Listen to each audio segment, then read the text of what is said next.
Shalom Aleichem. This is Sharibia. In Psalms chapter 94, verse 16, Yahweh asks, "Who will rise up for me against the evildoers?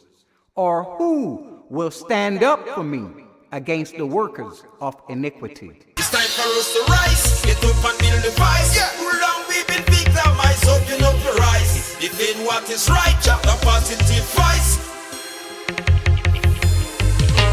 Recently, there was a video that was aired on the Oxygen channel titled Uncovered, the Cult of Yahweh Ben Yahweh. Now, the title is deceptive. It leads to the illusion that something secret would be revealed. But it was the same old BS over and over, the same negativity that has been played in the media, in the newspaper, on television, all over. But there was something unique about this.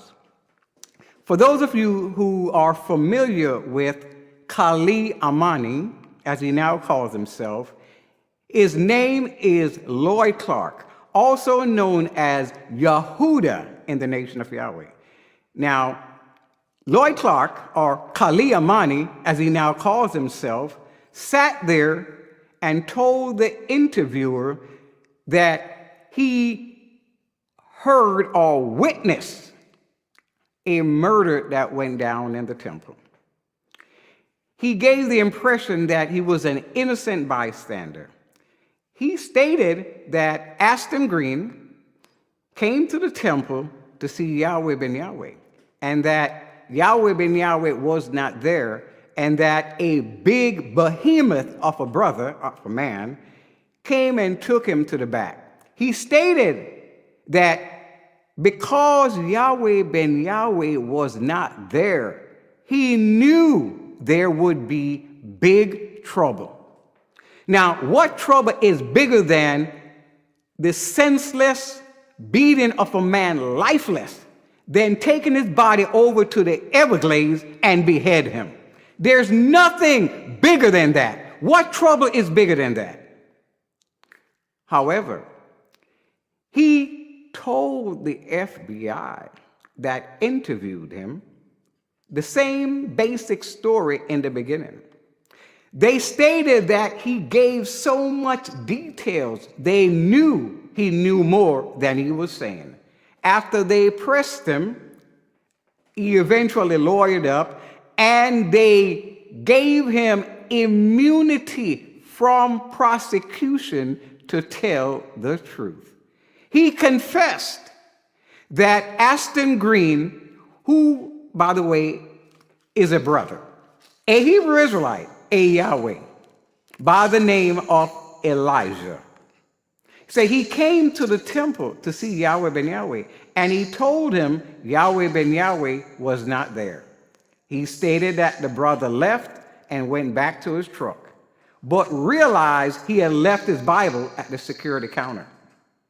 And on his way back inside the temple to get his book, his Bible, he told the FBI that he and his frat brother, his fraternity brother, whose name is Ricardo Woodside, also known as Zerubbabel at the time, reasoned among themselves and said, "You know what Yahweh, our Messiah, teach about hypocrites." And when the brother came to get his Bible, he confessed that they attacked him, beat him down, and that 6 other brothers or 6 other Hebrews came and helped them beat him down, and that one took a staff and knocked the brother's eye out of the socket. They then wrapped his body up in the carpet, threw him in the back of a trunk, and took him over to the Everglades. He confessed that he took a machete and brought it down on Aston Green's neck, and that the machete was dull and his head did not separate, and that another brother by the name of Enoch took the machete and finished decapitating him. Enoch was eventually arrested and charged, but charges was dropped against him. This all happened when all the other brothers and Yahweh Ben Yahweh was arrested. Charges were dropped against him. A few years later, he died, I believe, of a stroke or a heart attack. I don't remember. He was an older brother, but he died. But this bumbleclot had the nerve to sit there and talk about the Jamaicans, the Jamaican Aston Green, the Jamaican Carlton Carrick, the Jamaican Mildred Banks. Act as if he feels so sorry. He didn't feel sorry when he brought the machete down on that brother's neck. There was also an FBI agent on the program by the name of Cousins. Now, Cousins spoke about he was the one that called Yahweh ben Yahweh at the hotel in New Orleans and said they didn't want any trouble. And he said, Yahweh ben Yahweh said, yes, Mr. Cousins, and he surrendered peacefully. Now, Clark stated that Cousins was the original interviewer who interviewed him. But yet, Cousins did not tell the interviewer during that program that Lloyd Clark, Talia Mani, confessed to taking part in the murder of Aston Green. Now, if he did, then the interviewer and the producer had an ulterior motive because they did not show that part. So the interviewer apparently had an ulterior motive. They wanted to keep the same negativity going in the minds of the people. And Lloyd Clark wanted to cause hatred between the Jamaican community and Yahweh ben Yahweh and the nation of Yahweh. Now, something was uncovered. Those of you who read the book Brother Love by Sidney P. Freeberg, she received an award in journalism for her investigative reporting on the nation of Yahweh. I read the book. In my opinion, it was brilliant because the thing about it is she told you who said what. She wrote about the good works of Yahweh ben Yahweh. And she wrote about the criminal elements in the nation of Yahweh and what they said. What made the book bad is the fact that she placed her opinion in the book. If you are able to separate the opinion from the truth, you'll realize that this woman, she admitted that Yahweh ben Yahweh is the one. But she placed her opinion and mixed the lies in with the truth in order to support whatever agenda she had. But the thing about that book, it is a record.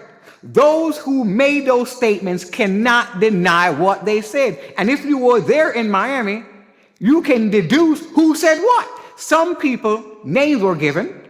Some were hidden under Jane Doe and John Doe. But based on their testimony, based on the statement that they gave, if you were there and your eyes were open, you knew who said what. Now, another thing about Lloyd Clark. I have realized, and maybe you have, no one have ever spoken out against them. Why? You hear about Robert Rozier, Lion Bob Rozier. Yes, he confessed to 7 murders. And even on the program, they spoke about the murder of someone, I believe his name was Kelly. And they spoke about the 2 drug dealers in Opelika. They didn't tell you about the rest. They didn't tell you about the black man that he killed because he had harassed a sister in the nation that Rozier liked. He tracked the man down, went into his apartment and killed him. And this was a big dude. Police said when they found him, the man was stuck to the wall. He drove a butcher knife through him. He was pinned to the wall. I saw the photograph. But they didn't tell you about that because it does not fit the narrative of Yahweh ben Yahweh ordering him to kill. Rozier did that on his own. Those 2 drug dealers, Rozier killed them on his own. But wait, let me go back a little further. Rozier confessed that he was in downtown Miami in the bushes on Biscayne Boulevard taking a piss. And a homeless man came up and touched him and asked him for a cigarette, and he stabbed him to death because the man violated him. That had nothing to do with Yahweh ben Yahweh, so you don't hear about that. It does not fit the narrative. Now, back to Opelika. There were some lawyers on there who talk about these are their clients, their clients, their clients. And they're accused of trying to kick their clients out of their place. Look, the owner of that property had tried to sell the apartment complex that he owned to the city of Opelika, but Opelika didn't want it. Eventually, he came to Yahweh ben Yahweh, and he said he had not even collected rent from that property in, I believe it said 6 months. Electricity was off, water was off, except for that was being stolen illegally. We bought the property, and like all properties, we try to renovate it and clean it up. We tell them, you have to move. After we fix it up, you can come back. They refused to do so. And the 2 drug dealers, I don't remember their name, But they were like the spokesperson. They were very belligerent, very arrogant. They cursed and carry on. Now, the media came out at one time before they were killed, and when they showed it on the news, both of them faces were highlighted. Rozier's face was highlighted, so apparently they knew something about them, and Rozier apparently must have been on the watch because they highlighted him before the murder happened. And you could see Rozier standing there like he was biting his lip, and you can see he was angry that they were cursing and carrying on. Now, those two drug dealers were not innocent drug dealers. They were criminals. They were guilty of making terroristic threats against Yahweh ben Yahweh and the nation of Yahweh. Because the night before they were murdered, one of them pulled out a Uzi, and I believe the other was an AK-47, and fired it in the air in rapid succession and said, "This is what Yahweh is going to get if he come up in here." They don't tell you about that. There were witnesses, but that goes silent. And the next night, Rozier killed both of them. Rozier had a wife and a daughter at HQ in Miami. He had 3 cousins that I know of there. So maybe he was concerned about their safety. Maybe that's why he killed them. They tried to prove that they were some badasses and tried to intimidate. What they did not realize was that Rozier was a bigger badass and could not be intimidated by them. So he killed them. That had nothing to do with Yahweh ben Yahweh. Now, if you knew Rozier, he was like a big teddy bear, really. A big jolly old guy. He was mischievous. Now, one of the brother on the program, Mikael, with the Blacks for Trump shirt, said that Rozier had a drug habit, and that's true, because one year, I believe it was September 1984, during the Feast of Tabernacles, he and another brother went out and tried to buy drugs from some cocaine, I believe it was, from some drug dealers who had respect to Yahweh ben Yahweh, and they reported them. And Yahweh ben Yahweh taught a class openly and openly, verbally chastised Rozier for that. So maybe it was a drug hit. This is what Mikael is saying. It's plausible. I'm not saying I believe that's what it is. I believe Rozier did not like the fact that they were trying to intimidate him. I believe he did not like the fact that they threatened Yahweh ben Yahweh's life and the life of Hebrews. In my humble opinion, I think he saved lives. Because had Yahweh ben Yahweh came there, you know he didn't travel alone. And had they opened fire on Yahweh ben Yahweh, had they hit Yahweh ben Yahweh with bullets or hit another Hebrew, the outcome would have been totally different. I don't even have to say. So I believe he saved lives that day. No one talked about this.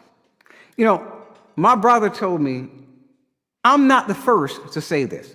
He said Hebrews get together privately and talk about these things, but I'm the first one bold enough to say it publicly.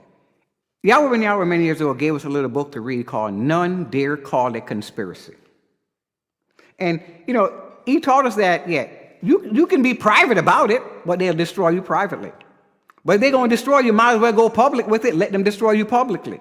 But it's obvious Rozier did this because he wanted to. He wanted to prove something. Now, why he turned around and said Yahweh ben Yahweh ordered him to do it, or that he did it because of Yahweh ben Yahweh's teachings, I don't know. There is one theory that Rozier was a plant all along. That's just one theory. Because let's remember, the night before those drug dealers were killed, they fired guns in the air. We have video because we always record, ourselves. And you could see Hebrew, you hear the bullets, and you saw Hebrews running and ducking for cover. We called the police never came. Opelika police didn't come. Why? Were they afraid of the drug dealers? Were they being paid? I don't know. They didn't come. Were they told not to respond? But amazingly, when those two were killed, within minutes, the police and the feds were there. So they were watching. They knew something was going to go down because they were there. And they caught Rozier hiding in the bushes not far away. How are you going to go out and plan to execute 2 guys and you don't have a getaway plan? And they catch you right there. It doesn't make sense. Found the guns there. It doesn't make sense. So maybe he was a plan. I don't know. I know Yahweh ben Yahweh didn't order him to do it. Those who are familiar with Yahweh ben Yahweh's teaching know that he always teaches against guns. Don't carry guns. They didn't tell you that on the program. You never hear that. They played a little part of a class where Yahweh ben Yahweh was speaking about something, and they played one little piece to make it look like he was talking about that. Play the entire thing. Play what he said before and play what he said after. I've seen them take other people, even like, say, President Trump, and they play little pieces and bits and pieces of what he said to make it look like he's talking about a particular subject when it had nothing to do with it.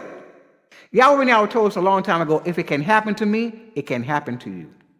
The corrupt media have over and over and over printed lies and innuendos in an effort to destroy the minds of the people.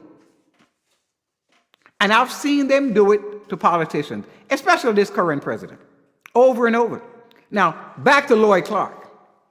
You know, he said he knew Yahweh ben Yahweh wasn't there, so he knew there was going to be big trouble for Aston Green, which meant that they already planned on killing Aston Green. If Yahweh ben Yahweh was there, Aston Green's life would have been saved. But because it wasn't there, it was big trouble for Aston Green. So, I would like to see the new Attorney General take a close look at the Oxygen video, uncover the cult of Yahweh ben Yahweh, and take a look at Lloyd Clark's confession and statements to the FBI, because he definitely lied in order to get immunity from prosecution. He confessed to what he did, but he said he did it because of Yahweh ben Yahweh's teaching. Well, yet on that program, he slipped up. He told the truth, that they did it because Yahweh ben Yahweh wasn't there. He said Aston Green was in big trouble because Yahweh ben Yahweh was not there. So if they killed Aston Green, who was never branded a hypocrite from what I've researched and heard, they said he was a friend of a hypocrite. That's what he told the FBI originally. Read the book, Brother Love. That's his confession. So if you killed a friend of the hypocrite, that means you had to kill the hypocrite. So therefore, he's guilty of conspiracy to commit murder against Carlton Carrot, Mishael, and Mildred Banks, Sister Daniela. These were Hebrew Israelites. All the stuff y'all talk about Rozier, everybody talk about Rozier.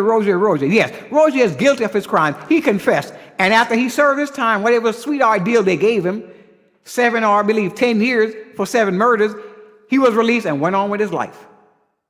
You never heard a peeping word from him. And until he wrote a bad check for $35 in California and was arrested, and when they told him, yo, you confessed to 7 murders, that's 7 crimes, 7 felony arrests. So now you got 8, you're going away for prison for life. He has served more time in prison for writing a $35 check than he did for confessing to killing 7 people. Poetic justice, I guess. But you didn't hear nothing from Rozier. But Lloyd Clark has been out there from the beginning speaking negativity. He's a poster child for the attack against Yahweh ben Yahweh, for criticism against Yahweh ben Yahweh. And nobody said anything about him. Why is he untouched? Why are you afraid to talk about him? I don't understand that one. But look, they didn't tell you why Aston Green, Elijah, Carlton Carey, Mishael were killed. According to the reports, as stated in Brother Love, after Aston Green was killed, Carlton and Mildred went to the police because they were in fear of their life. And Carlton carried Mishael. Yes, he was a mechanic, and that's all you hear about. But he was also an accountant who did the books. He volunteered service to do the books. And while doing the books, he discovered that $100,000 was missing. That's why they killed him. Yahweh have always taught us, as the word says, the love of money is the root of all evil.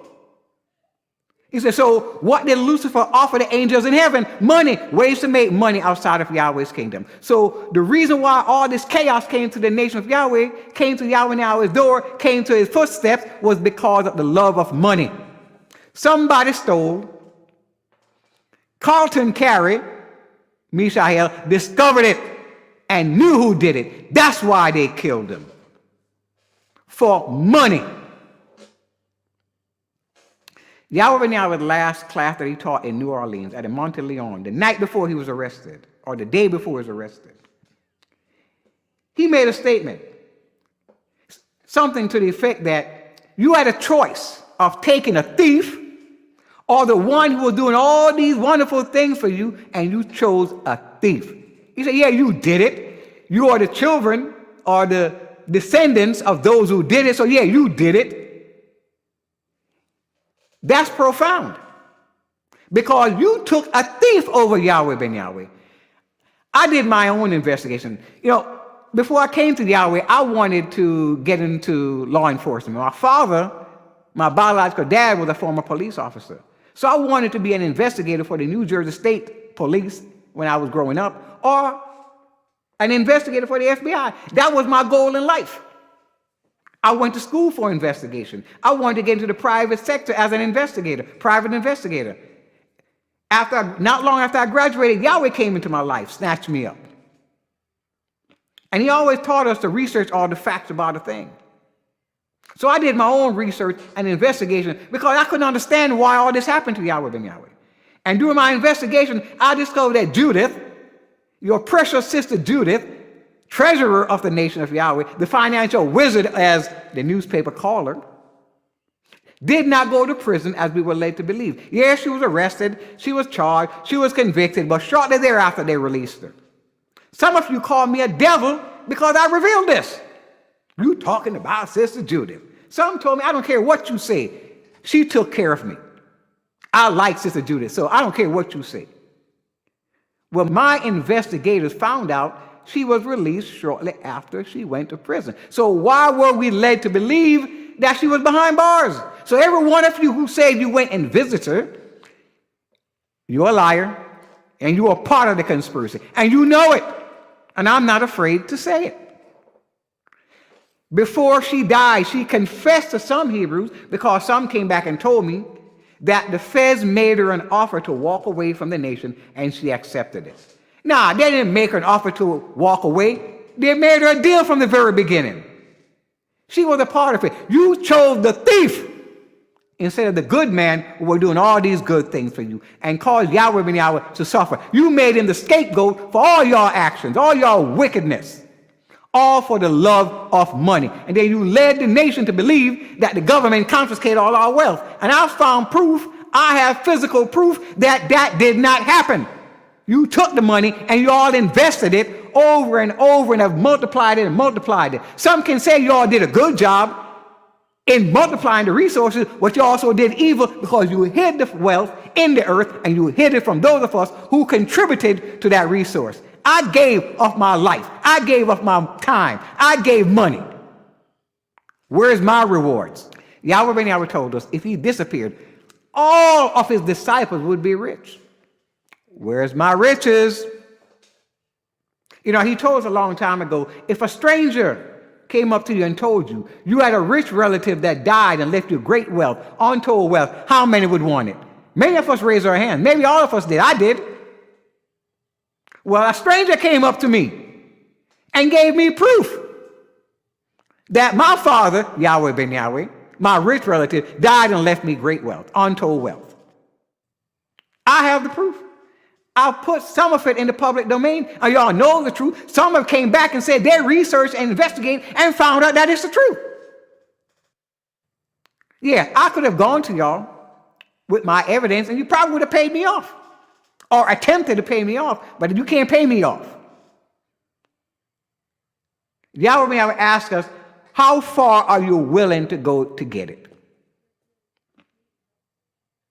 I'm willing to expose y'all for what y'all did, because it was all about the money. You've taught it over and over and over, but you think you're going to get away. The fact that he taught about it and taught about what you were going to do mean he saw the end from the beginning. and you cannot escape. You bound to it. And there is a day of Yahweh coming. The whole scripture tell you that the good man is coming back. You're bought into the physical death. I'm the one who aided Yahweh ben Yahweh to escape. I'm the one who went to the lawyers and petitioned them. I'm the one who wrote the government over and over and begged for his release. And when they wouldn't help me, I finally went to Attorney Weintraub, and she and her associates fought and got him free. Not one of you saw his body. Biological children didn't see his body. But y'all, even though some of you say he's still alive, nah, y'all a bunch of lies. In your mind, in your heart, you think he's dead and gone. Your tongue lies. You speak in lies. Oh, he's still alive. I know he's still alive. But you act like he's not. You're not showing love one to another. And I don't love y'all wicked bastards. I'm telling you straight up. I don't bite my tongue. And even on that program, near the end, they showed this the one I call a bald-headed infidel. I'm not going to go deep into him. I put enough video out there about this nigga. We all know that some of the biological children dressed him up like a little rag doll, little Barbie doll, and put him out there. And they had a nerve to talk about, we got a new Yahweh leader. Yahweh ben Yahweh ben Yahweh. Like a parrot. Yahweh ben Yahweh ben Yahweh. Yahweh ben Yahweh ben Yahweh. He's not my leader. He's nobody's leader. That's another lie they're trying to perpetrate out there. He's a nobody. You have a bunch of former disciples, former elders, former followers, took this nigga and dressed him up. You built you a molten calf, just like the children of Israel did in the wilderness. And say, oh, this is our God. This is the one that did all of these things. Y'all even had the nerve to take this nigga and superimpose his picture on some of the properties that we had back in the day, like this nigga did. He's a nobody. He has no works. And I've said it over and over, and I'm saying it again. Y'all a bunch of idiots. And Lori Clark, Khalil Amani, made some of y'all feel ashamed because even though this nigga did all the things he did say another good thing. Yahweh ben Yahweh did say there's none coming after him. He's it. And some of y'all who were around this nigga were there when Lord Clark was there. What about that? And look at y'all bowing down to something that you created. This nigga has no knowledge. He has no works. You created him. He's a molten calf. Y'all took all the wealth, all your knowledge, and tried to educate this nigga and put him out there. You're not bold enough and strong enough to stand up as a Hebrew brother and try to take control of something and do something. You took this nigga off the street and dressed him up like he's somebody. I remember when that nigga first came, he tried to contact me, talking about he's the young man standing in the tomb. I told the nigga, boy, you weren't there when I had the stone rolled away. I had the stone rolled away. Nigga, you don't even know what a stone is and how to roll it away. It was a process. It took me 33 months to get Yahweh ben Yahweh free. Nigga got the nerve to talk about he's the one standing in the tomb. I told the nigga then, if you standing in the tomb, you there for two reasons. One of two reasons, excuse me. You either there to pay homage or you are a grave robber, nigga. And if you there to pay homage, be quiet and learn. The nigga didn't keep silent, so he must be a grave robber because he running around pretending talking about he's Yahweh ben Yahweh. That's what you call fraud. They accused Yahweh ben Yahweh of fraud because he said he was the son of man, the son of God. They said Yahweh ben Yahweh was guilty as a racketeer because he used the nation of Yahweh to make money. And this nigga running around talking about he's it and he had nothing. Why they haven't charged this nigga with fraud? He's guilty of identity theft, trying to claim he's somebody that he's not. Why is this nigga allowed to get away with that? And if the nigga really believes that we were a bunch of criminals and killers, why the hell is he doing? He would be afraid for his life. Lord Clark would be afraid for his life. Talking about hypocrites should be killed. So he has proven himself to be the biggest hypocrite, but he's still alive. What does that tell you? These niggas must have been the old killers. This bald-headed nigga has former Hebrews around him who went to prison for allegedly taking part in killings. What does that tell you? He thought he could intimidate somebody. Nigga, you can't intimidate me. Yahweh said, be not afraid of them that can kill the body, but rather fear him that can kill body and soul. These niggas are proof they can kill body. Lord Clark proved he can kill a body and get away with it. And I think some of y'all are afraid. And even back to Rozier, he thought he was this big macho man, so fearless, but he was afraid. He was afraid for his life. The word said, be thou faithful unto death. If you seek to save your life, you're going to lose it. But those that lose their life have gained it. Rozier sought to save his life. I believe what happened to Rozier was the idea, the thought of going to prison and going to the death chamber frightened him, scared him. So he sought to save his life by saying he did it because Yahweh ben Yahweh ordered him. Or he did it because of Yahweh ben Yahweh's teachings. So he wasn't faithful unto death. At the end, he proved himself to be a coward. Nobody talk about this. Nobody say anything about Lloyd Clark. You know, Yahweh told us a long time ago, until you understand Genesis chapter 3, verse 1, we will never be able to rule as a people. Genesis chapter 3, verse 1 says, now, meaning at this time, at this very moment, the serpent is more subtle, more subtle than any beast of the field that Yahweh made. And the serpent said unto the woman, hath Yahweh not said? And the woman responded. So the serpent is one who had the power to speak to you in Yahweh's name, and you respond. Have you thought about that? Who had the power to speak in Yahweh ben Yahweh's name and cause you to respond? Find that one, and you find a real Lucifer. Maybe that one gave Rozier the order. What does Yahweh say? I mean, it's the word of Yahweh that says blasphemers should be killed. That's just a word. It's in the Bible that all you go to church and read. I'll go to the temple and read. It's in the Bible that blasphemers should be killed. That's the Bible. Yahweh teaches the living word, not afraid to teach it. So, biblically speaking, Lucifer was created before everyone. Lucifer saw when Adam was created. He saw when Eve was created. Lucifer knew the law. In some scriptures, it said Lucifer was a bright and morning star. So he was knowledgeable of what Yahweh teaches. So is it possible that Rozier was told by Lucifer, what does Yahweh teach? Little play on words, being slick. Or maybe Lucifer told him Yahweh wanted it done. That's a possibility. I don't know. I wasn't there. I was in Miami, but I was there present at the moment when that happened. But, you know, Lloyd Clark clearly stated he knew Aston Green would be in big trouble because Yahweh ben Yahweh wasn't there. So that meant that if Yahweh ben Yahweh was there, Aston Green would have been alive. Brother Elijah would not have been senselessly brutalized and murdered. So they already planned his death. They might have planned to get Yahweh ben Yahweh out of there at the time it happened. I don't know. Maybe they knew he was coming. I don't know. He did say Yahweh ben Yahweh was not there. So in my opinion, that exonerates Yahweh ben Yahweh of that crime. These people did it. They confessed. Many confessed. Ricardo Woodside, his buddy, confessed. First he held out. He was locked up for about 16 months till he turned state's evidence and confessed that he participated. You don't hear about that. That old interview, that old program was one-sided. There was no one there to offer a real rebuttal. Lloyd Clark accused Yahweh ben Yahweh of causing his marriage to break up. So Yahweh ben Yahweh slept with his wife. But his ex-wife testified in federal court that Yahweh ben Yahweh never touched her. Why they didn't have her on that program? To rebut what he said. In the federal trial, I testified to a lot of things that Robert Rozier did, and as well as Lloyd Clark. Because I was in Newark, New Jersey, in the temple that they both were.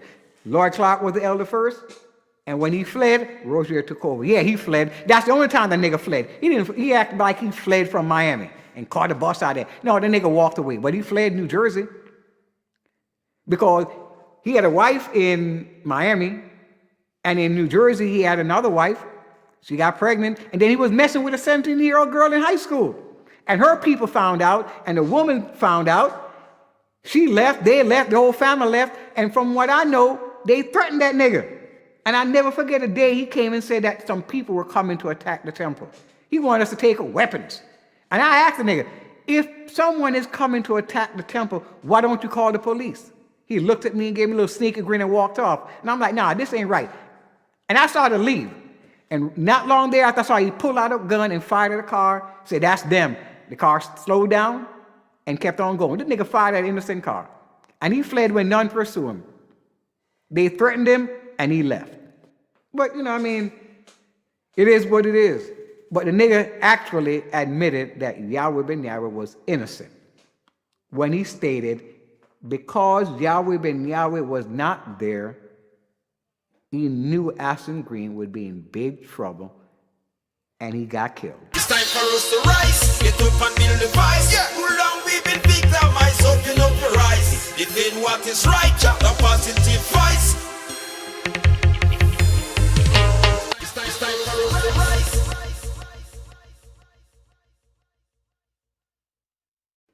Shalom Aleichem.